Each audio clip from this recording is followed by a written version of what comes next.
Good evening dear friends, मैं Praveen education point में आपका स्वागत करता हूं।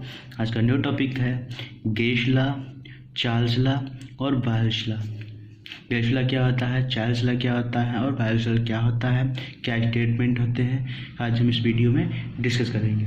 गेश लॉ, जैसा कि आप सभी लोग जानते हैं कि किसी भी गैस का जो वॉल्यूम होता है वो उसके प्रेशर और टेम्परेचर के अकॉर्डिंग बदलता रहता है। अर्थात प्रेशर और टेम्परेचर चेंज होता है जिससे वॉल्यूम भी चेंज होता रहता है।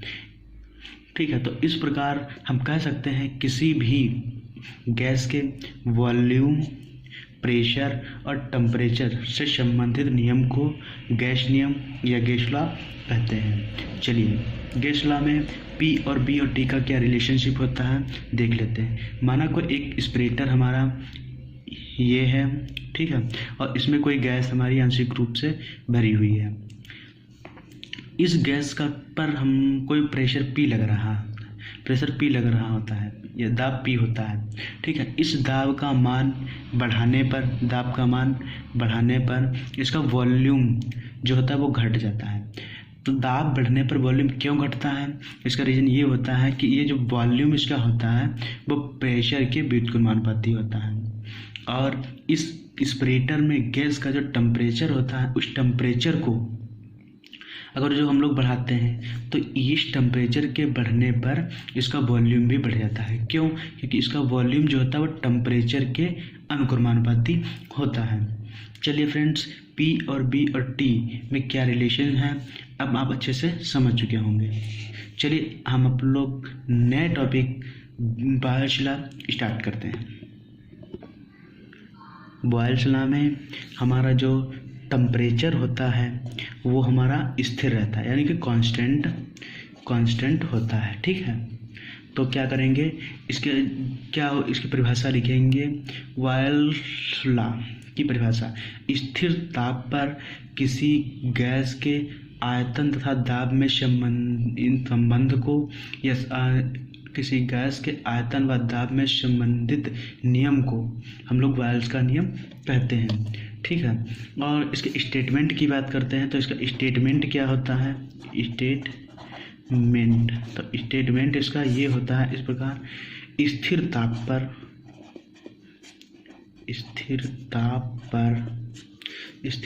पर किसी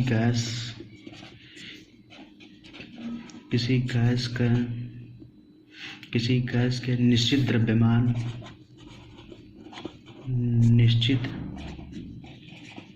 द्रव्यमान का आयतन B उसके दाब P के व्युत्क्रमानुपाती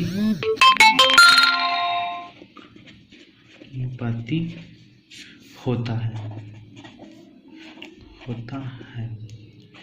अतः P, जैसा कि आप सभी लोगों ने देखा, स्थिर ताप पर किसी गैस कंपोनेंट के निश्चित द्रव्यमान का आयतन उसके दाब के व्युत्क्रमानुपाती होता है। क्या निश्चित द्रव्यमान का आयतन B उसके दाब P के व्युत्क्रमानुपाती, तो व्युत्क्रमानुपाती हम लोग देख रहे हैं। ठीक है, व्युत्क्रमानुपाती होता है। ठीक है, तो इस नियम को आगे देखते हैं। जैसा कि आप सभी लोग देख पा रहे हैं, B बराबर ये नियतांक यहाँ बैठता है तो एक कांस्टेंट आ जाता है, कांस्टेंट K और 1/P वो तो था ही। इस P को हम लोग इस डायरेक्शन में भेज देते हैं, जैसे हो जाता है PV बराबर K या बराबर कांस्टेंट।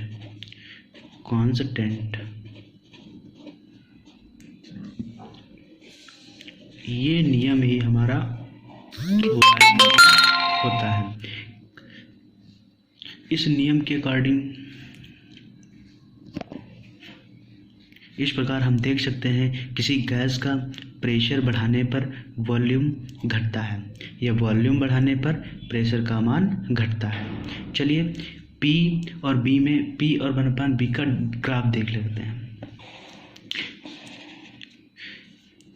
माना ये हमारा 1/p है और ये हमारा b है। कहने का मतलब ये है, ये प्रेशर का व्युत्क्रमानुपाती है और ये इधर वॉल्यूम है। ठीक है, वॉल्यूम कोई हमारा V1 है तो हमारा 1/p का मान इतना निकल आ रहा है। इस V1 और 1/p1 के बीच हम लोग ग्राफ डिस्कस करेंगे, तो इसका ग्राफ कुछ इस डायरेक्शन में हमको प्राप्त होता है। चलिए हम नेक्स्ट टॉपिक स्टार्ट करते हैं, चार्ल्स का नियम। चार्ल्स नियम में हमारा जो प्रेशर होता है P वो कांस्टेंट होता है। अतः कांस्टेंट प्रेशर पर किसी गैस के आयतन B व टेम्परेचर T से संबंधित नियम को हम लोग चार्ल्स का नियम कहते हैं। स्टेटमेंट की बात की जाती है, तो स्टेटमेंट इसका कुछ इस प्रकार होता है। स्थिर दाब पर किसी गैस स्थिति दाब या प्रेशर पर किसी गैस के निश्चित द्रव्यमान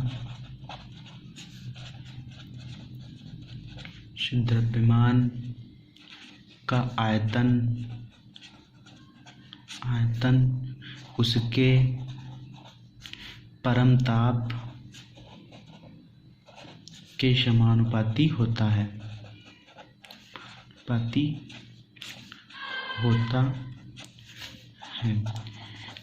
स्टेटमेंट को देखते हैं। इसका जो वॉल्यूम है वो इसके टेम्परेचर के अनुक्रमानुपाती होता है, समानुपाती होता है, अनुक्रमानुपाती होता है। ठीक है, जब इसके यहाँ पर कांस्टेंट हटता है, ये नियतांक हटता है, तो यहाँ पर एक कांस्टेंट आ जाता है, जिसे हम लोग K लिखते हैं और T। इसका वॉल्यूम जो है इसके टेम्परेचर के समानुपाती है। यह कांस्टेंट, यह नियतांक यहाँ से हटता है तो यहाँ पे कांस्टेंट आ जाता है और इस प्रकार B/T का जो अनुपात होता है वो एक नियतांक हो जाता है। इस प्रकार हम कह सकते हैं किसी भी गैस के लिए टेम्परेचर का मान बढ़ने पर वॉल्यूम का मान बढ़ जाता है। आप लोग देख पा रहे होंगे टेम्परेचर और वॉल्यूम एक दूसरे के